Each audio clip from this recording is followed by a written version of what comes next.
Hello everyone, I am Sakshi Rajput.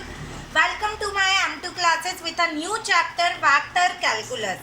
तो आज के लेक्चर से हम एक नया चैप्टर स्टार्ट कर रहे हैं वेक्टर कैलकुलस। और प्रीवियस जितने भी आपके लेक्चर्स बन चुके हैं वो सारे लेक्चर्स आपके कॉम्प्लेक्स वेरिएबल के हैं। तो आज से हमारा एक नया चैप्टर स्टार्ट हो रहा है। बट इस चैप्टर को स्टार्ट करने से पहले वेक्टर हम लोग ऑलरेडी पढ़ चुके हैं 12th में, तो पहले उसका थोड़ा सा रिवीजन होगा। उसके बाद जो हमारे न्यू चैप्टर हैं उसके कंटेंट्स पे जाएंगे और फिर हम लोग क्या करेंगे, धीरे धीरे ईच एंड एवरी टॉपिक को एक्सप्लेनेशन में डिटेल्स में पढ़ेंगे। अभी मैं देखती हूँ कि आपका कॉन्सेप्ट कितना तेज है और आपको याद है कि नहीं, वो पुरानी चीज़ें पूरा रिकॉल करवा देती हूँ। तो आज के लेक्चर में हम कुछ डेफिनेशंस पढ़ेंगे। यहाँ पे 5 डेफिनेशंस लिखी गई हैं। आगे कुछ और भी डेफिनेशंस हैं, उनको हम नेक्स्ट क्लास में पढ़ेंगे।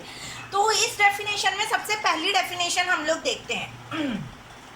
सबसे पहली डेफिनेशन है पोजीशन वेक्टर की। What do you mean by the position vector? Position vector at point P x y z. Position vector आप याद करिए, पोजीशन वेक्टर को हम किस सिंबल से शो करते थे? पोजीशन वेक्टर को हम स्मॉल आर और उसके ऊपर डायरेक्शन से शो करते थे।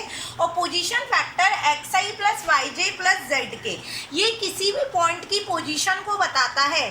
जैसे कोई भी वेक्टर किसी पॉइंट पे क्या है, पोजीशन है, तो वो उसकी तीनों एक्सिस से उसकी पोजीशन को शो करेगा। तो कभी भी पोजीशन वेक्टर आता है तो उसको आर के ऊपर कैप से शो करते हैं, कैप में डायरेक्शन से, एरो से, और एक्स आई प्लस वाई जे प्लस जेड के आपका पोजीशन का इक्वेशन होता है। नाउ इट्स मैग्नीट्यूड, सेकंड हमारा क्या है, इट्स मैग्नीट्यूड। मैग्नीट्यूड की बात करें तो मैग्नीट्यूड का मतलब क्या होता है, जिसको मॉड से शो करते हैं। तो यदि पोजीशन वेक्टर का हमको मैग्नीट्यूड निकालना है तो आर के ऊपर एरो और उसको मॉड में लेंगे, या सिंपल आप आर लिख सकते हैं विदाउट एरो। विदाउट एरो लिखेंगे तो इसका मतलब मैग्नीट्यूड होगा, और अंडर रूट में आई का कोफिशिएंट, जे का कोफिशिएंट और के कोफिशिएंट का स्क्वायर और सम करना है। तो आई का कोफिशिएंट है एक्स, इसका स्क्वायर हुआ एक्स स्क्वायर, प्लस जे का कोफिशिएंट है वाई, तो वाई स्क्वायर, प्लस के का कोफिशिएंट जेड है तो जेड स्क्वायर अंडर रूट में।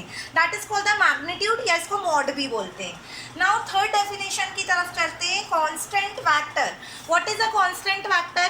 पोजीशन वेक्टर के अलावा जितने भी अल्फाबेट्स रहेंगे सब आपके कांस्टेंट वेक्टर रहेंगे, चाहे वो पी हो, चाहे एस हो, चाहे ए बी।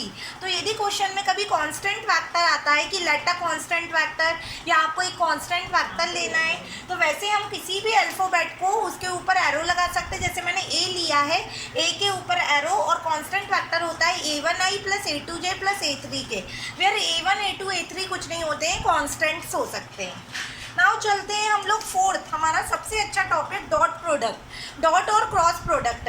वेक्टर में बेसिकली 2 टाइप के प्रोडक्ट हम लोगों ने पढ़े थे, एक डॉट प्रोडक्ट होता है, एक क्रॉस प्रोडक्ट। डॉट प्रोडक्ट को हम डॉट से शो करते हैं और क्रॉस प्रोडक्ट को हम क्रॉस से शो करते हैं। तो देखिए कैसे करेंगे। जैसे हमने कोई 2 वैक्टर्स लिए, ए वैक्टर और डॉट बी वैक्टर, हमको ए और बी के बीच में डॉट प्रोडक्ट बताना है। तो ए हमारा कॉन्स्टेंट वैक्टर है a1i plus a2j plus a3 के, और बी भी हमारा एक कांस्टेंट वेक्टर है, तो b1i plus b2j plus b3 के, दोनों के बीच में डॉट। डॉट का एक रूल होता है, याद करिए, I dot I, J dot J, के डॉट के 1 होता है, आई डॉट जे डॉट के डॉट आई 0 होता है। सेम वाले 1 और डिफरेंट वाले 0।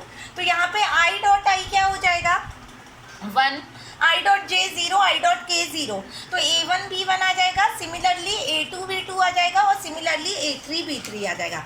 This is called the dot product. Now last definition is a cross product. Cross product की बात करें तो डॉट की जगह पे हम क्रॉस शो करते हैं, ए वेक्टर क्रॉस बी वेक्टर। इसको अलग टाइप से सॉल्व किया जाता है, इसको अलग टाइप से सॉल्व किया जाता है। ए वेक्टर की जगह पे a1i plus a2j plus a3 के cross b1i plus b2j plus b3 के। क्रॉस प्रोडक्ट को निकालने के लिए हमको डिटर्मिनेंट करना पड़ता है। डिटर्मिनेंट में 3 रोज ली जाती है, रो 1, रो 2, रो 3। रो 1 में i j k लेते हैं, रो 2 में जो आपका पहला वेक्टर रहता है उस वेक्टर का i j k का कोफिशिएंट, और रो 3 में जो सेकंड वेक्टर है उसका i j k का coefficient, that is b1 b2 b3। यहाँ पे a1 a2 a3 था, b1 b2 b3। अब आप डिटर्मिनेंट निकालते हैं, तो डिटर्मिनेंट कैसे निकालते हैं, पहले i का निकालते हैं, तो i का रो और i का कॉलम हट जाता है, a2 b3 minus a3 b2, ये लिख दिया। फिर नेगेटिव आता है, पॉजिटिव नेगेटिव, फिर j लेंगे तो j का रो और j का कॉलम, तो a1 b3 माइनस A3B1, फिर तीसरा लेते हैं प्लस के, तो आपका रो और कॉलम हट जाएगा A1 B2 minus A2, mummy चुप तो रहो यार, माइनस A2 B1।